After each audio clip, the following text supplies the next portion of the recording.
Hello and welcome to episode 27 of our Gnomish hierarchy campaign. So in this episode we are going to be going to war with the small country, and we are going to be taking as many of our claims as possible, probably just ignoring AE at this point. I think the only way we're ever going to get through the mission tree is if we just go for it. So we may see a coalition war too by the time this thing is over, but I'm very confident that our armies can handle it. I mean, last episode we got our war golems artificer privilege, and so that gives us some insane military benefits where we basically take no shock damage and just do tons of it. So I think we'll be able to roll through just about anybody right now, and we want to do that as soon as possible because as soon as Tech 16 hits, cannons become more effective. So we want to make sure we get the most value out of our time. Now we do have two colonists that I forgot to send in the last episode, so we will go ahead and send them out into here, as long as that is all the same colonial region, because this is the area we need it in. We're making plenty of money for it. So yeah, the religious war is still going on over here in the Empire. And the Regent Court will almost certainly win. Like, that is a huge gap. I don't know. So apparently the Regent Court declared on the Coronite League, because the Coronite League definitely would not have declared that war themselves. You gotta be real dumb to do that. Now, we don't need all of these forts. That would be a big waste. So we're gonna get rid of Carver Hold at least. But I will keep Roy's Fort just to keep our border with Laurent looking strong. Yeah, we are in the process of vassalizing Ruby Hold. We just need to get the modifier, the opinion modifier, up to a 190, so that way we can diplomatically vassalize them. We also have some rebels that are thinking about popping up. We will take care of them as they appear. And yeah, so we're just cruising along. Again, 1v1, nobody can really touch us, but a coalition is most definitely possible, and we will deal with them as we would deal with anybody else. And that is to smash the ever-loving crap out of them. I will get some more cannons. There's no reason not to. We're way below our force limit. I have a little bit of manpower to spend, and with our Tech 16 coming up, our fire damage is going to be increased significantly. We're also very ahead of time on tech. We have 100 innovativeness. We are just totally set. We are a completely stable country that nobody can really compete with. We truly are the light of the world. We'll now proclaim a guarantee, just do all the little things we need to do to get them to be very friendly so we can vassalize them and declare a reconquest for this 81 development province. Ooh, that's going to be a lot of AE, even for a reconquest. There's no doubt about it. Yeah, our truce with the small country is going to be up in 1564, so we have a couple years. I would go ahead and go to speed 5, but with the League War going on, there might be a little bit of lag. But that doesn't really matter that much if we're just sitting here. Look at that, 41 ducats a month. Our navy, our transport navy over here is now ready to rock and roll. We have, and our heavies are also over here. So I just wanted to, oh god, I made so many transports. I forgot I made this many transports. I was tired of bringing my transports across the ocean, so figured why not just make another transport army. That is going to be easiest and the best thing for us. Test your mark. Yep, I will take the free points. Free points are the best points. We'll attach to you and bring them over into here. And the navy, other part of the navy can meet them in the Storm Coast, and they can combine into one strong mega navy. Gomo Port wants an alliance. Now I believe they're over here in the New World. Yes, they're one of the nations that split off from us. We could, I suppose. We could ally them. Or we could not.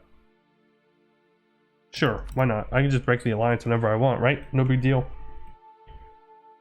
Alright, Rubyhold, you want to be vassalized. You want to be vassalized, but I have to deal with these natives first. They're thinking they can destroy our colonies, which is very rude. Alrighty.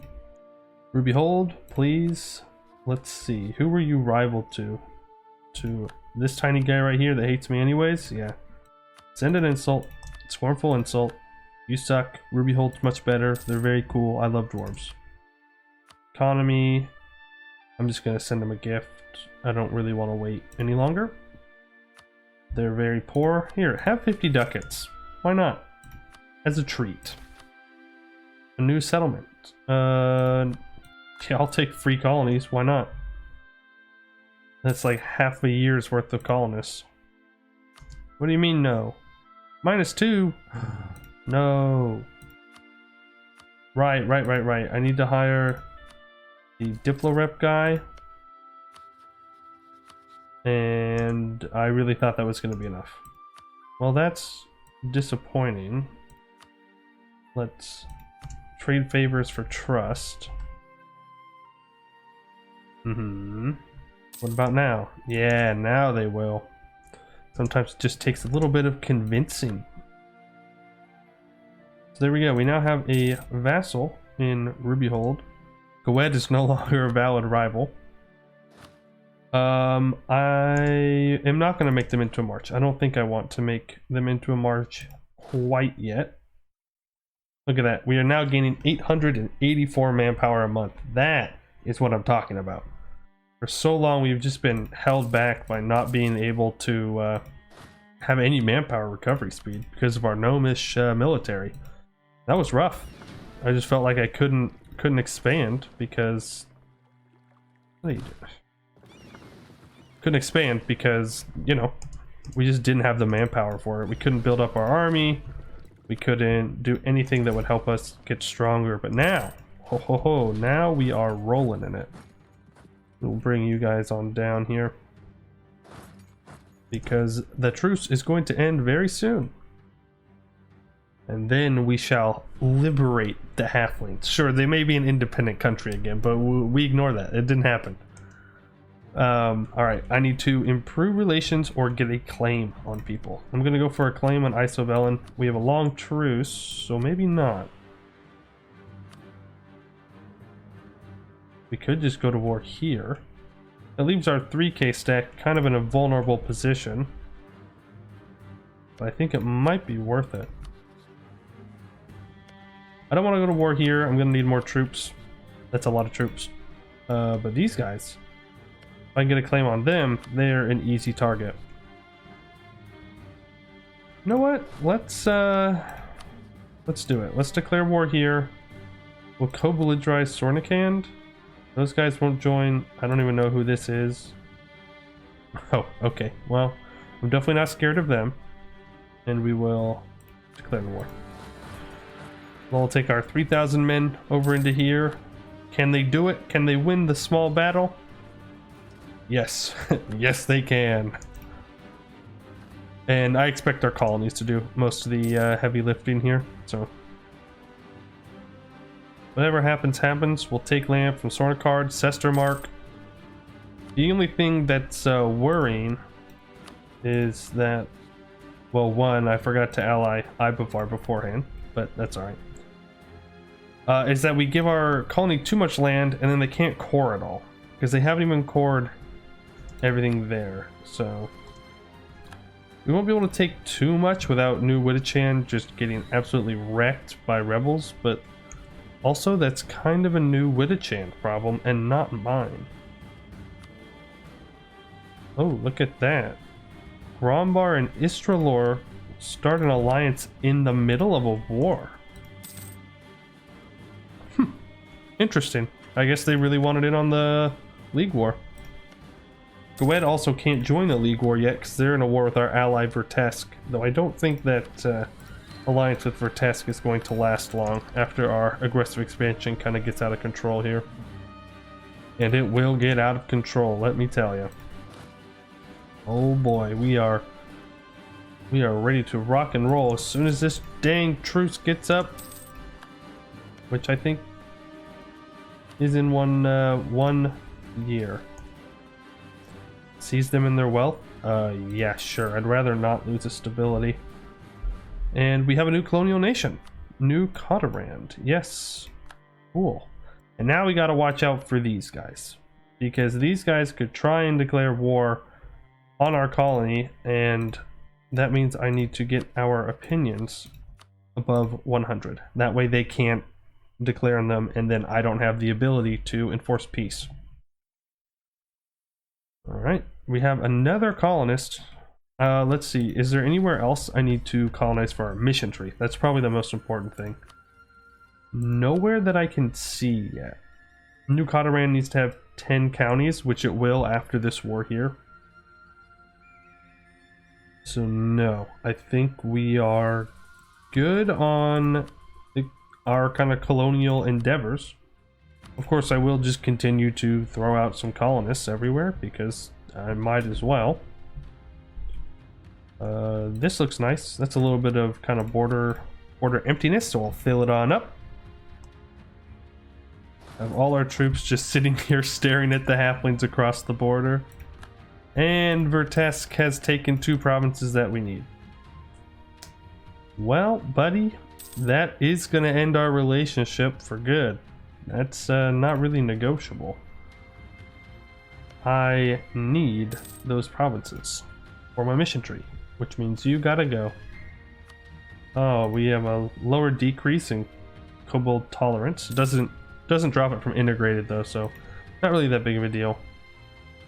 Ilvis, internal conflicts. Wow, I am just struggling for words today.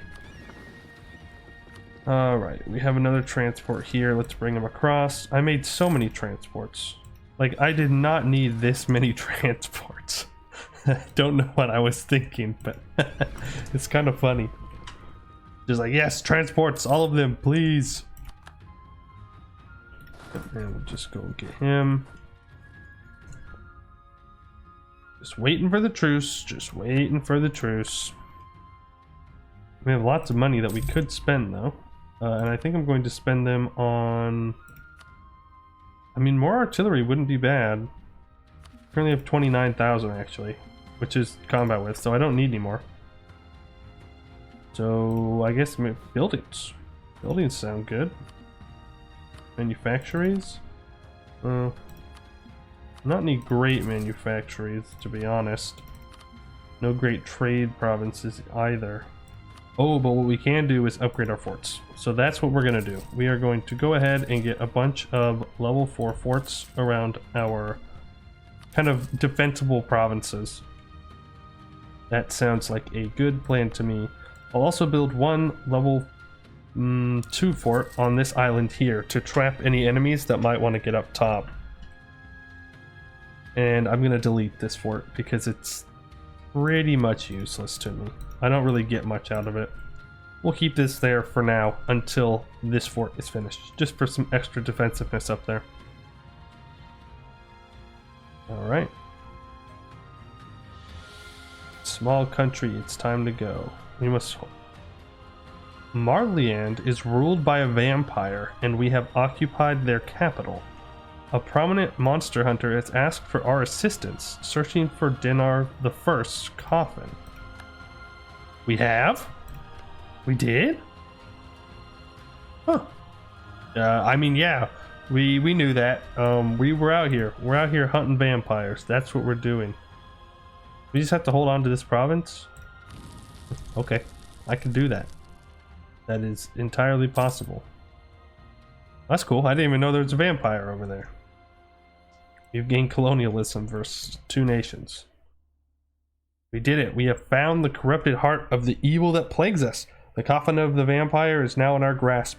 With the destruction of this coffin, we can remove the immortality of the vampire Dinar the First and destroy them once and for all, forever ridding our world of the malice of their influence. Evil never outlasts good. 20 prestige, +1 Diplo rep, and -10% AE impact until 1574. Well, we're going to be using that, don't you worry. No, I'm not going to piece you out. Get out of here. Actually, I might. I don't have any reason to stick around. No, I don't want to pillage your capital. That's 11 AE that literally there's no reason for me to take. I could just tell you to concede. Would you accept? What if I didn't ask for money? Okay, well, sure. I know I said I didn't want to take the AE, but why not? I don't have to core it. Not my problem. Alright, and that gives us colonialism on somebody else now. Look at this beautiful pink new world. Ignore whatever's going on down here in the south. That is not beautiful. That is so much border core. It is horrific to look at. But everything up here is starting to look pretty good. And even the purple of Duran goes well with our nation. Alright, we have not gone through a lot of time, to be honest. Alright, Westmoors and Tretuin. We're actually going to send this 18k up north. But I don't really want you to have the super good. Well, you can for now. I don't think small country's going to give us much of a fight. So, we are going to declare for... Hairview. Halfling names are so funny. We're not going to take any land from these guys. None of our allies will join, but I also don't need them. So, yep, here we go. We will send these guys onto that fort, these guys onto this fort, and we will keep 6 guys back so we can siege down some provinces that they will be safe in. Now, Lorentz truce with small country ends in 1571, so we're good. We don't have to worry about them like attempting to jump on this war and take provinces we need. Wow, that's a lot of forts. That's a lot of forts. So we need to get started right away. Yeah, we have this guy down the south. Not too worried about it. Why are you... There's no way that was faster than just walking up the side here. Sometimes I get very confused on how that works. Okay. Yeah, of course. I should have kept this fort here for those rebels, but no. I didn't. And now they're going to occupy it. It's not that big of a deal. Just annoying, if anything. Roy's fort. I'm also just going to increase autonomy. It really doesn't matter. They're not going to do much for me. The provinces, that is. Oh no, I lose 0.2 tax a month. Oh no, I'm only making 35 ducats now. Like, the rebels aren't worth the effort. We have gained colonialism against that person. Rebels in the New World. My New World nations can deal with those rebels as well. Look at that, Westmoors. They're going up, and now they're not going anywhere. Fools. You are now stuck on the island. You will not leave. We have won the siege of New Kabul. We're just gonna roll through these guys. A very quick war. Inek, the passage complete. The years of work have paid off, for there is now a passage connecting Doboshtik to Vuium, allowing easy and safe travel across the cliffs of ruin for armies and merchants alike. I don't know what that means, but cool. Nice. I'm assuming it's cool things. There's just so much flavor in this mod that you really just... You can't get all of it if you don't play every nation. Even nations that are like right next to each other. Just totally different games if you play one or the other, which I think is just awesome. Really makes it very replayable. Sure. And then let's get these guys over into here since they foolishly give me military access. And then we'll just declare on them colonial war and a regular war. That's all the gnomes are known for now. Yeah, I know, the passage complete. You already told us that. Now where did... Oh, they're just hiding. Okay, well, fine by me. Sildnam needs a manufactory.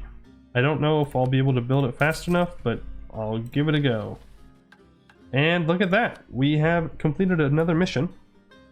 So, expand New Wittichand. The colony of New Wittichand has been a resounding success, but it still only controls a small fraction of the lands of Norwin. We must expand our colony and claim more of this rich land for gnome kind. 100 admin power. Alright, so now we need to secure it, which means it needs a lot more provinces. Like, a lot. So we'll just keep expanding in here whenever we have the time. We are, of course, a bit busy at the moment. What are you crazy?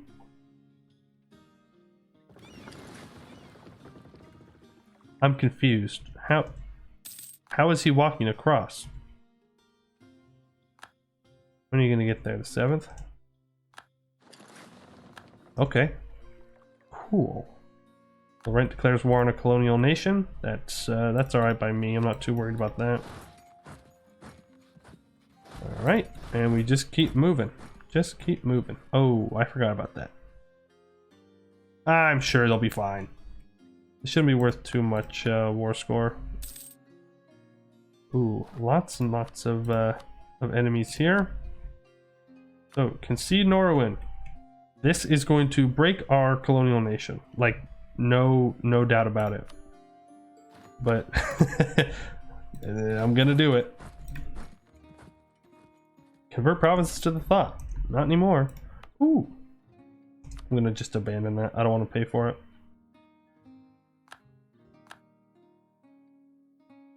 Colony is currently being constructed here. Yeah, I know. It's my colony, so why can't I send it? Oh boy. Because I can't. Because I don't order it, I guess? That's weird. I'm not sure how that works, but okay. Sure. Just a little bit of money, it's not too big of a deal. Ah, we've freed the peasants. These peasants have been here for so long. They've done 100% devastation to these two provinces. I mean, I'm complaining about Border Gore in the New World, and yet I'm leaving those two provinces there with the Westmoors. But it's just not worth it, especially now. Now it is very much not worth it. Freaking absolutely destroyed, sacked into nothing. Not very good peasants if they want to destroy their own, like, territory. Like, they could have just declared independence. I would have let them. Like, I wouldn't have let the Westmoors through. Sure, that's because I would have just killed them right afterwards. But hey, that's not what's important. Alright, so our claims here. Yep. We're doing it anyways. Like, I'm literally just gonna go for it. And if it kills us and ruins the campaign, so be it. But I am pretty confident we will be able to finish them off with ease. Now my question is, how do I have such little war score? Like, that seems weird to me. Actually, we're gonna kill these peasants because I want to occupy these provinces. Roy's fort is now under siege. Man, they really barraged the walls. That's sad. Why would you do that? My walls, they're so beautiful. Aha! I shall do it in return, though. Oh, it actually worked. Huh. Well, let's go take out their army. If we take out their army, they should want out of the war. And it seems like the Edenic League is victorious, and Westham, our ally, has been elected emperor. Very nice. That's not going to help us when we go and attack the Empire. We'll have to break that alliance, but you know what? That's a later problem. Just keep kicking the can down the road. That's all that matters. I do want to finish up this war before we end the episode here. And one battle should do it. Yeah, look at him run. Get back here. Get back here. Yeah, the game is running way better now that the League War is over. Everybody's chilled out. Oh, a lot less troops running around. I think they went this way. Was I right? I was wrong. Dang. Sneaky little halflings. They're so fast. Doesn't matter. We can get what we want. And, well, you know what they say. They say YOLO. But let's check our mission tree before we hit that accept peace button. Go back up to our mission tree. We could just take more. Like that is an option. We can literally just take more. So let's see. For liberate the Redfoots, we need everything down in here and these two provinces. So yeah, let's do it. Let's take. Oh, we can't. Okay, then I won't worry about it. We'll just take what we have. We will get war reps. I could take more money, but I want kind of a shorter peace deal. We will hit send demands. And now we wait. I'm scared to unpause, but we have a mission completed, so push east. To liberate Small Country, we must push east into the lands of Goed and liberate the Bluefoot Halflings north of the Port Troy. Well, we have, right? Oh no, it's these two provinces, I think, which our ally, who will break their alliance here in a second, has taken. Let's unpause. No coalition yet. Okay. I am going to influence them, even though it's super expensive. Because while I do need their provinces, I would rather have them as an ally to definitely not sacrifice in the war. No. I would never do that. I would never force them to give Goed cores back. That'd be crazy. I would definitely just accept my fate and take responsibility for all the aggressive expansion I have created. But look at that. Successful war, core all. And there it is. It begins. The coalition has started to form. And I have a feeling that it will fire. Because we're going to be going to war with Laurent on cooldown here in 2 years. And as soon as I declare that, odds are this coalition will too. But that is something we're going to have to deal with in the next episode, because this is where I'm going to end it. I'd like to thank you all for watching, and I hope to see you in the next one.